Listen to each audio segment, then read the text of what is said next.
नेता संजय झा ने एक लेख के जरिए अपनी पार्टी में आंतरिक लोकतंत्र नहीं होने का आरोप लगाया। संजय झा ने दावा किया कि नेतृत्व की कमी की वजह से पार्टी कोरोना संकट के दौरान कोई मुद्दा तैयार नहीं कर पाई। संजय झा ने कुछ चुनावों में मिली हार से कोई सबक नहीं लेने का आरोप भी पार्टी के वरिष्ठ नेताओं पर लगाया। आज हमारी पार्टी पर यदि लोगों का भरोसा कम हो चुका है तो इसका कारण क्या है और इसका एक तरीके से समाधान क्या है, इसका सुलझन क्या है, इन सब चीजों पर बातचीत भी नहीं। ए.के. एंटनी रिपोर्ट के बारे में बहुत चर्चा होती है। ए.के. एंटनी रिपोर्ट आप पूछ लीजिए कितने कांग्रेस के पार्टी के लोगों ने पूरे रिपोर्ट को पढ़ा है, और यदि पढ़ा है तो उसके बारे में हमने किया क्या। देखिए, यही सब प्रश्न है। मैं समझता हूं कि मैंने ऐसे मुद्दों को उठाया है।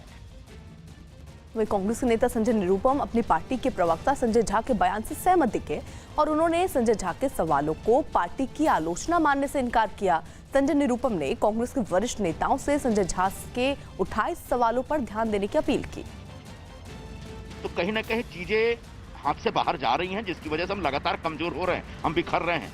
अगर इन बातों की ओर उनका ध्यान आकर्षित किया उन्होंने, तो निश्चित तौर पर इसकी तरफ पार्टी के जो प्रमुख लोग हैं, जो हमारे हाईकमान के लोग हैं, उन लोगों को ध्यान देना चाहिए।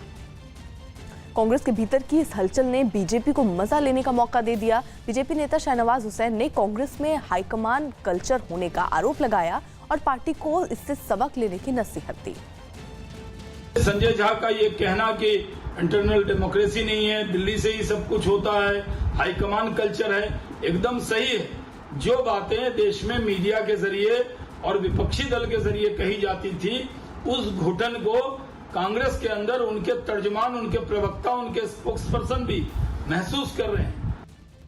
मध्य प्रदेश के कृषि मंत्री कमल पटेल अपने समर्थकों के साथ उज्जैन के महाकाल मंदिर दर्शन करने पहुंचे, मगर आरोप है कि कमल पटेल ने सोशल डिस्टेंसिंग के नियमों का पालन नहीं किया और ना ही उनके समर्थकों ने मंदिर के अंदर दर्शन के दौरान एक दूसरे से जरूरी दूरी का ख्याल रखा। ये सभी लोग एक दूसरे के पास पास खड़े नजर आए। हालांकि इस दौरान उनके मुंह मास्क से ढके दिखे। अनलॉक 1 में मिली छूट के बाद महाकाल मंदिर को भी देश के बाकी मंदिरों की तरह ही नए नियमों के तहत श्रद्धालुओं के लिए खोल दिया गया, जिसके बाद ही मंत्री कमल पटेल अपने समर्थकों के साथ दर्शन के लिए वहां पहुंचे, मगर मंदिर के अंदर वो नियमों की अनदेखी के आरोप में घिर गए। भारत के नौजवान बहुत मेहनती है, परिश्रमी है और अपना खून पसीना बहाते हैं, इसलिए कोरोना का असर इनके ऊपर होने वाला नहीं है। जिस वक्त मंत्री कमल पटेल मंदिर पहुंचे, वहां पर कई श्रद्धालु भी महाकाल की पूजा करते दिखाई दिए।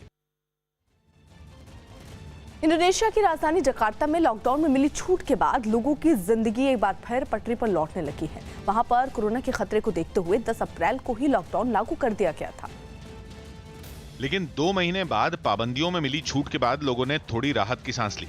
सड़कों पर एक बार फिर गाड़ियां पूरी रफ्तार से दौड़ती नजर आईं। कई दिनों बाद लोग अपने घरों से बाहर निकले, हालांकि अब भी उनके चेहरों पर मास्क नजर आए।